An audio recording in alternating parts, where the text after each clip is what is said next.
কিছুক্ষণ আগে আপনাদের তুলে ধরেছিলাম যে বাংলাদেশে যে অশান্তি তার আঁচ যাতে এখানে না এসে পড়ে তার জন্য কলিন্স স্ট্রিট, ফ্রিস্কুল স্ট্রিট, পার্ক স্ট্রিটের বিস্তীর্ণ এলাকা, কিট স্ট্রিট এই সমস্ত জায়গায় যেমন বাড়তি নজরদারি হয়েছে। তার পাশাপাশি বাংলাদেশ ডেপুটি হাই কমিশনের যে অফিস রয়েছে পার্ক সার্কাস সিভিন পয়েন্টে, সেখানে ছবিটা কীরকম, কারণ সেখানেও কিন্তু নজরদারি বাড়ানো হয়েছে। রয়েছেন আমাদের প্রতিনিধি রেক পুরকায়স্থ, সরাসরি চলে যাব সেখানে। বাংলাদেশ ডেপুটি হাই কমিশনের অফিসের সামনের পরিস্থিতিটা ঠিক কীরকম রেক দেখতে পাচ্ছ? প্রবৃতা, রয়েছে বাংলাদেশ ডেপুটি হাই কমিশন অফিসের সামনে এবং সকাল থেকে এখানের যে পরিস্থিতি, যে কয়েকজন আসছেন এখানে ভিসা করতে, যে বাংলাদেশ তারা ফিরে যেতে চান, ভিসার জন্য আসছেন, কিন্তু বেশিরভাগ ক্ষেত্রেই যে ভিসার যে কাজ সেটা পরে হবে, পরে কথা বলবে, বা বলা চলে যে অনেককে বলা হচ্ছে যে সল্টলেকে যে হাই কমিশনের যে মূল অফিসটা রয়েছে বাংলাদেশ হাই কমিশনের, সেখানে পাঠিয়ে দেওয়া হচ্ছে। এখানে সেইভাবে তাদের সাথে কোনো রেসপন্স করা হচ্ছে না বলে যারা বাংলাদেশের বাসিন্দারা রয়েছেন, যারা আসছেন, তারা অনেকেই বলছেন। এবং এই যে রাস্তা রয়েছে, রাস্তার ছবিটা দেখাবো, রাত থেকেই এখানে বাড়তি নজরদারি লালবাজারের তরফ থেকে এখানে পুলিশের অতিরিক্ত বাহিনী রাখা হয়েছে, যাতে কোনো রকম কালকে ফ্রিস্কুল স্ট্রিটের যে ছবিটা দেখতে পাওয়া গেছিল, বাংলাদেশের যারা বাসিন্দারা রয়েছেন তারা বিজয়ে উৎসব করছিলেন সেখানে, সেই ছবি দেখতে পাওয়া গেছিল।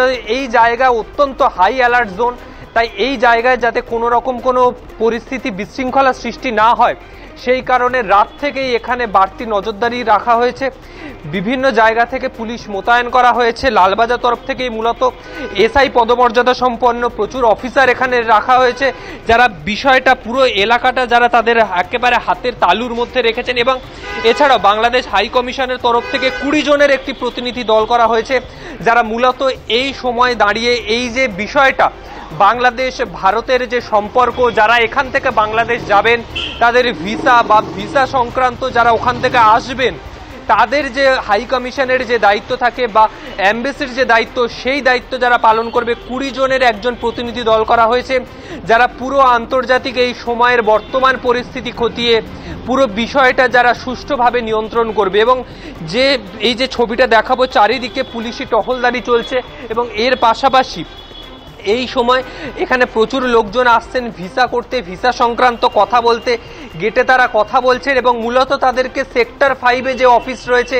সেইখানে পাঠিয়ে দেওয়া হয়েছে। এখানে সেইভাবে কোনো রকম রেসপন্স করা হচ্ছে না, যেহেতু এখানে 20 জনের যে প্রতিনিধি দল রয়েছে তারা মূলত এখান থেকে তাদের অপারেশন চালাচ্ছেন। বাংলাদেশের সাথে যে যোগসূত্র, সেই যোগসূত্রতে যারা এখান থেকে বর্ডারের সাথে বিএসএফ এর সাথে কিভাবে তারা এপার বাংলা থেকে ওপার বাংলা বা ওপার বাংলা থেকে এপার বাংলায় প্রচুর মানুষজন আসেন চিকিৎসার জন্য, বা কেউ কেউ ঘুরতে আসেন, ব্যবসার কাজে প্রচুর মানুষজন সারা বছর দেখতে পাওয়া যায়, যাতে সেই সম্পর্ক বজায় থাকে এবং যাতে সুষ্ঠুভাবে যারা এখানে রয়েছেন বিগত 5 দিন 6 দিন ধরে রয়েছেন, যেতে পারছেন না, যাতে তারা ফিরতে পারেন। যেমন সকালের যে ছবিটা দেখছিলাম ফ্রিস্কুল স্ট্রিট বা মার্কুই স্ট্রিটের ছবি, যে তারা সেখানে রয়েছেন, তারা কিভাবে যাবেন তারা জানেন না অনেকে, আবার অনেকে বলছেন যে মালদা বর্ডার থেকে পায়ে হেঁটে পার হবেন, আর সেই পায়ে হেঁটে পার হয়ে বাংলাদেশ তারা প্রবেশ করবেন।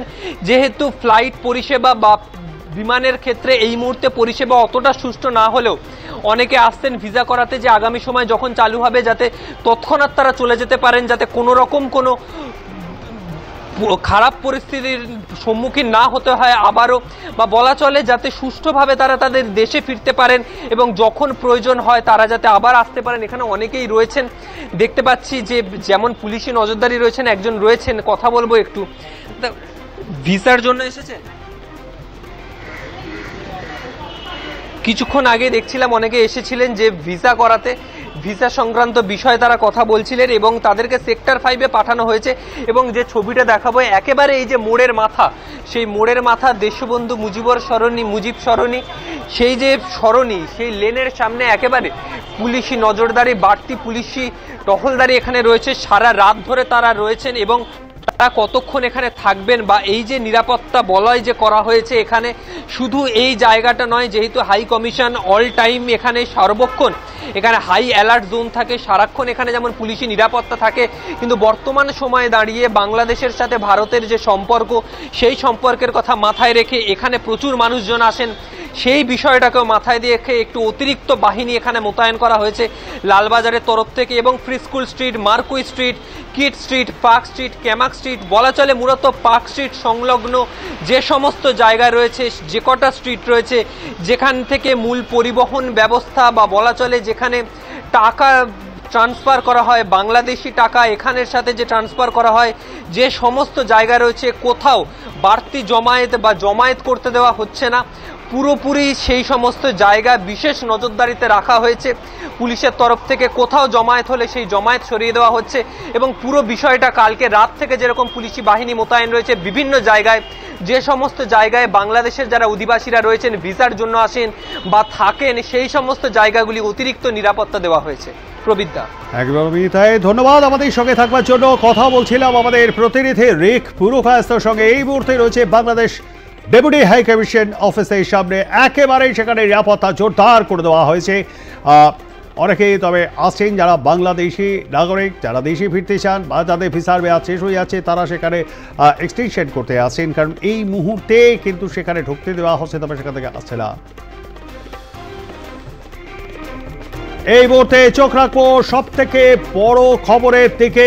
ইতিমধ্যেই সংবাদ সংস্থা এনআই যেমনটা জানাচ্ছে, C-130Z transport of the Bangladesh Air Forces took off from the Hindon Air Base। দেখছি জায়গায় গতকাল গাজিয়াবাদে হিন্ডন এয়ারবেসে নেমেছিল বাংলাদেশের পদত্যাগে প্রধানমন্ত্রী শেখ হাসিনার যে বিশেষ বিমান, যে বিমানে করেই তিনি বাংলাদেশ ছেড়েছিলেন এবং ঢাকা থেকে সরাসরি চলে আসেন প্রথমে আগরতলা, সেখান থেকে গাজিয়াবাদে হিন্ডন এয়ারবেস।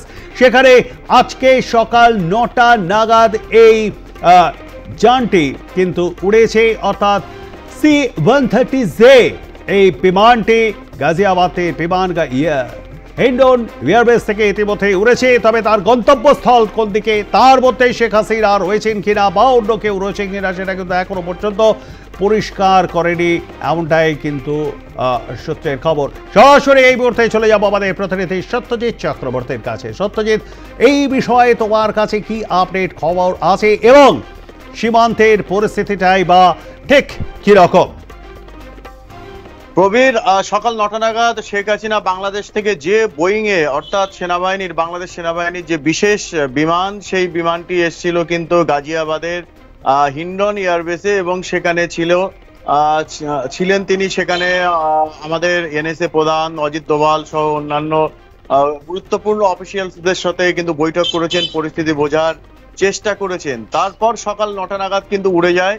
তবে কোন দিকে উড়েছে যেটা সূত্রের খবর, যে ব্রিটেনে তিনি কিন্তু যাওয়ার কথা বলেছিলেন, জানিয়েছিলেন তার ঘনিষ্ঠদের, কিন্তু যেটা জানা যায় পরবর্তীকালে তার ঘনিষ্ঠ সূত্র মারফত যে ব্রিটেন সরকার কিন্তু না করে দিয়েছে, অর্থাৎ শেখ হাসিনার যে সেফ হাউস, সেই সেফ হাউস তারা দিতে পারবে না। তাহলে তিনি কোথায় যাচ্ছেন?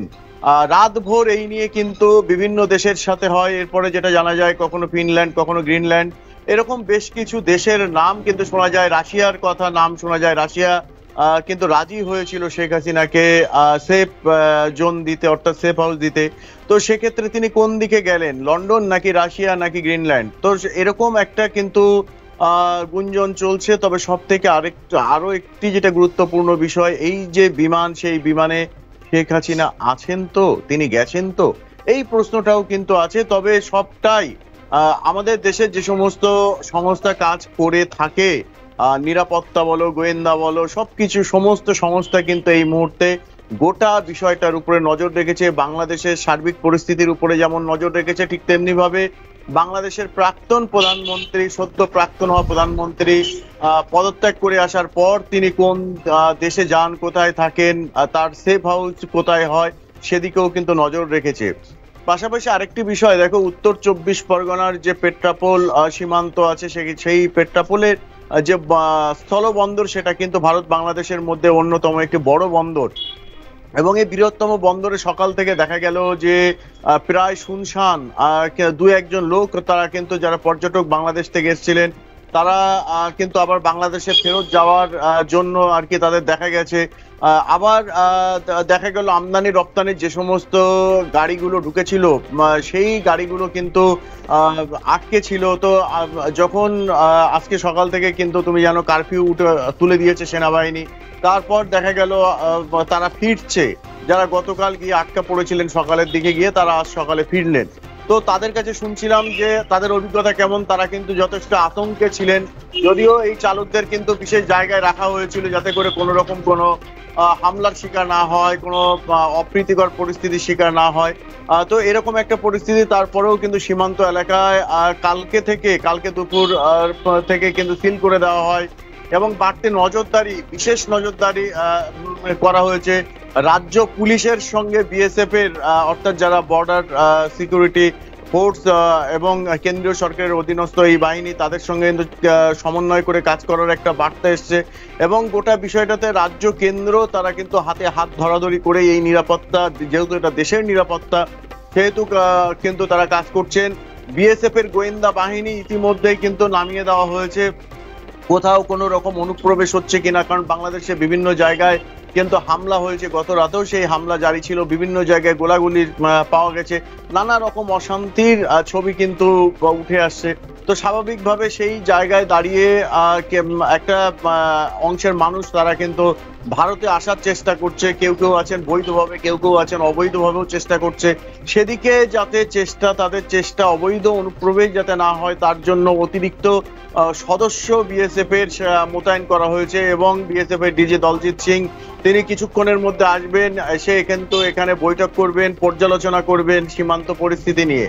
সব মিলিয়ে কিন্তু সীমান্ত সুরক্ষায় যে বিএসএফ এবং রাজ্য পুলিশ তারা কিন্তু হাতে হাত ধরাধরি করেই এখন সীমান্ত বাঁচানোর চেষ্টা করছে। ধন্যবাদ আমাদের সঙ্গে থাকবার জন্য সত্যজিৎ। কথা বলছিলাম আমাদের প্রতিনিধি সত্যজিৎ চক্রবর্তীর সঙ্গে। এই মুহূর্তে পেট্রাপোল সীমান্তে ছবিটা তুলে ধরলেন আপনাদেরকে। আরও একবার জানিয়ে রাখি সব থেকে বড় খবর, ইতিমধ্যেই কিন্তু গাজিয়াবাদের হিন্ডন এয়ারবেস থেকে তাঁর যে বিশেষ বিমান শেখ হাসিনার C-130 সেই বিমান কিন্তু ইতিমধ্যেই ছেড়েছে। গন্তব্যস্থল কোন দিকে এখনো পর্যন্ত কনফার্ম করা হয়নি। সেই বিমানে শেখ হাসিনা এবং তার বোন রয়েছেন কিনা বা অন্য কেউ রয়েছেন কিনা সেটাও কিন্তু এখনো পর্যন্ত জানা যায়নি, খবর এনআই সূত্রে।